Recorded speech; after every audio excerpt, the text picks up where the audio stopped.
ഘട്ടത്തിൽ നമ്മോടൊപ്പം ഇടത് നിരീക്ഷകനും രാഷ്ട്രീയ നിരീക്ഷകനുമായ ശ്രീ റജി ലൂക്കോസ് കൂടി ചേരുകയാണ്. റജി ലൂക്കോസ്, അതായത് പറഞ്ഞതുപോലെയാണ് കെ രാധാകൃഷ്ണൻ ഒരു ജർമ്മൻ കവിയെ ഉദ്ധരിച്ച് പറഞ്ഞതുപോലെയാണ്, ആദ്യം അവർ കമ്മ്യൂണിസ്റ്റുകാരെ തേടിയെത്തി, പിന്നീട് അവർ കത്തോലിക്കരെ തേടിയെത്തി, പിന്നീട് ഒടുവിൽ അവർ എന്നെ തേടിയെത്തുമ്പോൾ എനിക്ക് വേണ്ടി സംസാരിക്കാൻ ആരും ഉണ്ടായിരുന്നില്ല എന്ന് പറഞ്ഞതുപോലെ വഖഫ് പ്രശ്നം അവിടെ തീർന്നു. വഖഫിൻ്റെ ഭൂമിയിലാണ് റിയൽ എസ്റ്റേറ്റ് മനസ്സോടുകൂടി കണ്ടെന്ന് ഇന്നലെയും CPIM പാർട്ടി കോൺഗ്രസുമായി ബന്ധപ്പെട്ട് നടന്ന വാർത്താ സമ്മേളനത്തിൽ മുഹമ്മദ് സലീം പറഞ്ഞിരുന്നു.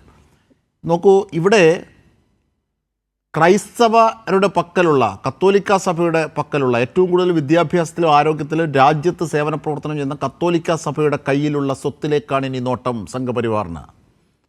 അത് ലക്ഷ്യമാക്കുന്നതാണ് ഓർഗനൈസർ. ഇത് കാസ അടക്കമുള്ളവർ മനസ്സിലാക്കുന്നുണ്ടോ?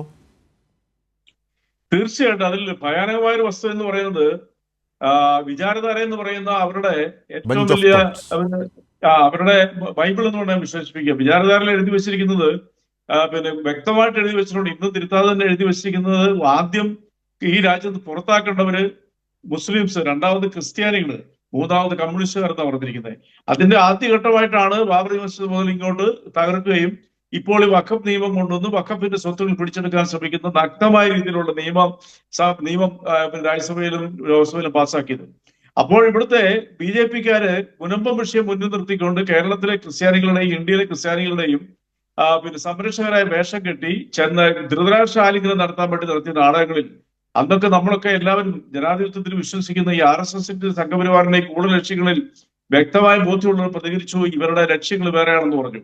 അപ്പൊ പക്ഷെ അതിനെ ഉൾക്കൊള്ളാൻ കഴിയാതെ കുറെ കോൺഗ്രസ് നേതാക്കന്മാര് എങ്ങും തൊടാതെ കണ്ട് പാർലമെന്റിൽ സംസാരിച്ചു വെച്ചാലും മൗനം പാലിച്ചതൊക്കെ ഇന്ന് ഓർഗനൈസറിന്റെ ആ ലേഖനങ്ങൾ വരുമ്പോഴത്തേക്കും ഇവരൊന്ന് ചിന്തിക്കേണ്ട ആവശ്യമുണ്ട്. ഓർഗനൈസർ ലേഖനത്തിൽ പറഞ്ഞിരിക്കുന്നത് എന്താണ്? നൂറ്റാണ്ടുകൾ പഴക്കമുള്ളതാണ് ഇന്ത്യൻ ക്രിസ്ത്യാനികളുടെ, പ്രത്യേകിച്ച് കത്തോലിക്കരുടെ ഇന്ത്യയിലെ എക്സിസ്റ്റൻസ് എന്ന് പറയുന്നത്. നൂറ്റാണ്ടുകൾ, വെറും പതിറ്റാണ്ടുകളല്ല.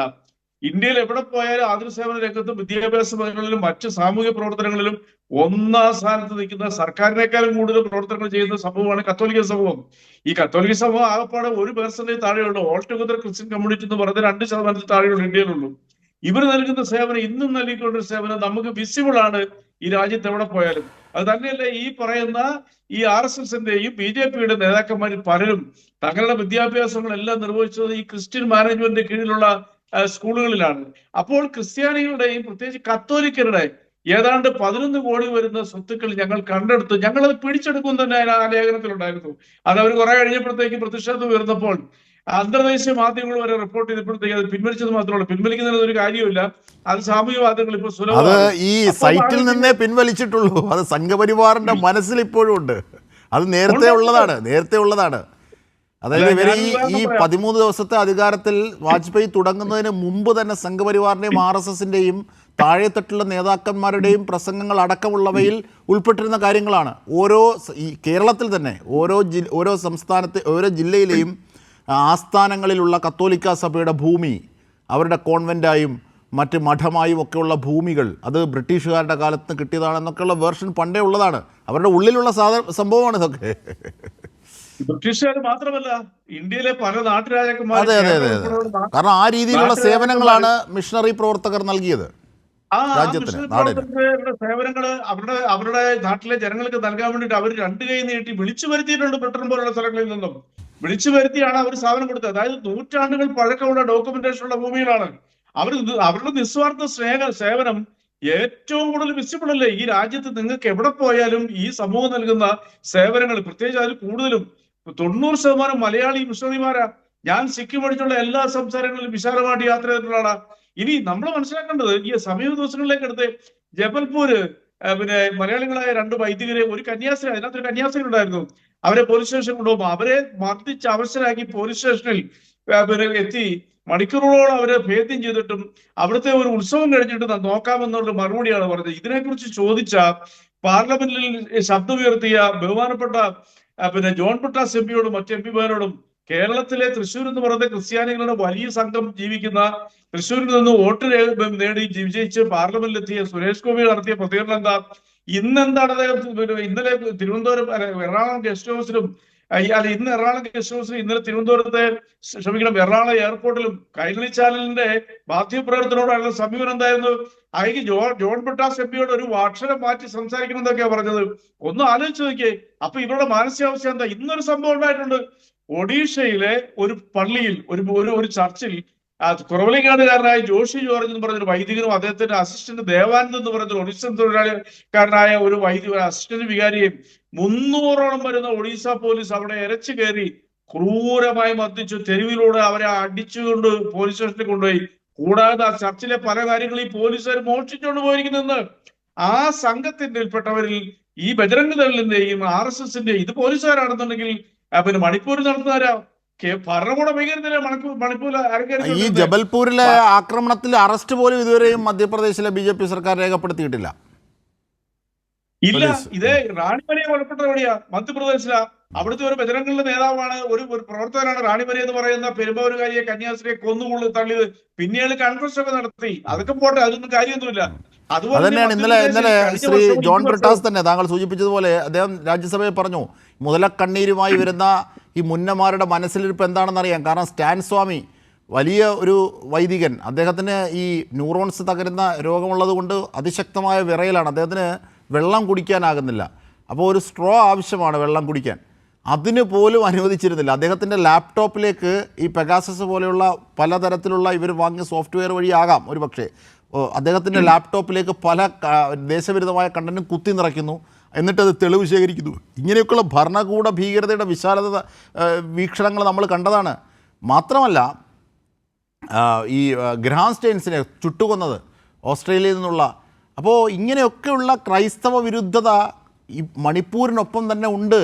ഇവർ മുതലക്കണ്ണീരൊഴുക്കുകയാണെന്ന് പറയുകയും ചെയ്തു. അതിന് പിന്നാലെയാണ് ഓർഗനൈസറുകൾ തെളിയിക്കുന്നത്, കൂടുതൽ തെളിയിക്കുന്നത്. അല്ല, ഇതിനകത്ത് നമ്മൾ മനസ്സിലാക്കേണ്ട ഏറ്റവും വലിയ ഭയാനകത ഭരണകൂട ഭീകരതയും RSS ഭീകരതയുടെ ഒരു മുഖച്ഛായ പോലും നമുക്ക് എന്താ പറയാ തൊട്ട് വായിക്കാവുന്ന ഒരു ഭീകരതയാണ് സ്റ്റാൻ സ്വാമിയുടേത്. കോണ്ടനാമ തടവറകളിൽ പോലും അമേരിക്കക്കാർ കാണിക്കുന്നതിലും ഭീകരമായിട്ട് 86 വയസ്സുകാരനും പാർക്കിൻസൺ രോഗിയും ജസ്യൂട്ട് ഫാദറുമായ തമിഴ്നാട് സ്വദേശി സ്റ്റാൻ സ്വാമി. എന്താണ് സ്റ്റാൻ സ്വാമി ചെയ്ത തെറ്റ്? ജാർഖണ്ഡിലെയും പിന്നെ ഛത്തീസ്ഗഡിലെയും ആദിവാസികളുടെ ഇടയിൽ അദ്ദേഹം സേവനം ചെയ്തെന്നുള്ള തെറ്റാ. എന്നിട്ട് അതിന്റെ കൈയും കാലും ചങ്ങലക്കിട്ട് ഒരു സ്ട്രോ വെള്ളം കുടിക്കാൻ ചോദിച്ചിട്ട് കൊടുക്കാത്ത ഭരണകൂട ഭീകരതയ്ക്കെതിരെ പിന്നെ ഞാൻ നേരിട്ട് കേട്ടൊരു സംഭവം പറയാം. ജനീവ സന്ദർശിച്ചപ്പോൾ ജനീവയിലെ UN ആസ്ഥാനത്ത് ഇത് തന്നെ അതിന്റെ നേരെ ഫ്രണ്ടിലുള്ള ആ ചത്തുരത്തിൽ പ്രശസ്തമായ ഡയാന രാജകുമാരിയുടെ പിന്നെ 3.5 കാല് മാത്രമുള്ള ആ കസേരയുടെ ചുറ്റും അന്നത്തെ ബാലൻ എന്തായിരുന്നറിയോ? ഈ സ്റ്റാൻ സ്വാമിയെ നടത്തിയ ഭീകരതയെ ലോകം മുഴുവൻ അത് അപലപിച്ചു. എന്നിട്ട് ഇനി വേറൊന്നും പറയാം, ഈ മധ്യപ്രദേശ് സംസ്ഥാനത്തിന് വേറൊരു കുപ്രശസ്തിയുണ്ട്. കഴിഞ്ഞ 3 വർഷമായിട്ട് അവിടെ ക്രിസ്മസ് ആഘോഷിക്കാൻ വിദ്യാലയങ്ങളെ സമ്മതിക്കത്തില്ല. വിദ്യാഭ്യാസ വകുപ്പ് തന്നെ ഉത്തരവ് വിട്ടു. അവിടെ ഒരു കാരണവശാലും ഒരു സിംറ്റംസ് ക്രിസ്മസിന് കാണിക്കാൻ പാടില്ല. അവിടെ പിന്നെ ക്രിസ്മസ് പാപ്പയുടെ വേഷങ്ങൾ ധരിച്ച് സ്കൂളിൽ പോകാൻ പാടില്ല. സ്കൂളിൽ ക്രിസ്മസ് ട്രീകളോ ക്രിസ്മസിന്റെ സിംബലോ ക്രിസ്മസ് ആഘോഷങ്ങൾ നടക്കാൻ പാടില്ല എന്ന് പരസ്യമായിട്ട് വിലക്കി. ഇത് തെലുങ്കാന നടന്ന എന്താ? തെലുങ്കാനയിൽ 7 മാസങ്ങൾക്ക് മുമ്പ് മലയാളി കന്യാസ്ത്രീകൾ പുരോഹിതരും അടങ്ങുന്ന തെലുങ്കാനയിലെ ഗ്രാമത്തിലെ സുസ്ഥിരമായ സേവനം ചെയ്യുന്ന ഒരു ഹയർ സെക്കൻഡറി സ്കൂളിൽ ചെന്ന് ഈ ബജരംഗിൽ തന്നെ RSSന്റെ പ്രവർത്തകർ പരസ്യമായിട്ട് ആ സ്കൂൾ അടപ്പിക്കുകയും ഈ വൈദികരെ കന്യാസ്ത്രീകളെയും പരസ്യമായിട്ട് തല്ലി വെഞ്ഞ വീഡിയോ നമ്മുടെ കയ്യിൽ ഇപ്പോഴും ഉണ്ട്.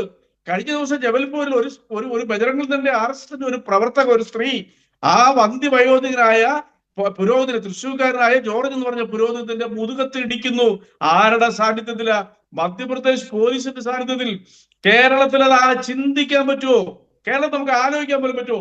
അപ്പൊ ഇന്ത്യയിലെ ഏക സുരക്ഷിതമായ ന്യൂനപക്ഷങ്ങൾ ജീവിക്കുന്ന ഒരു സംസ്ഥാനം കേരളമാണ്. തീർച്ചയായും ഈ ന്യൂനപക്ഷങ്ങളുടെ ഇടയിലെ ഭിന്നിപ്പും അതുവഴിയുള്ള നേട്ടവും നേടാനായുള്ള കുറുക്കൻ്റെ ബുദ്ധിയുമായി കടന്നു വരുന്ന സംഘപരിവാറിനെ കാസ അടക്കമുള്ളവർ ഈ ഘട്ടത്തിലെങ്കിലും തിരിച്ചറിയുമോ? ഈ ഓർഗനൈസറിൻ്റെ ലേഖനം ഈ ഘട്ടത്തിൽ പറയുകയും അത് വിവാദമായപ്പോൾ പിൻവലിച്ചിരിക്കാം, പറയുമോ എന്ന ചോദ്യമാണ് ബാക്കിയാകുന്നത്. അതാണ് റജി ലൂക്കോസ് ഉദ്ദേശിച്ചത്.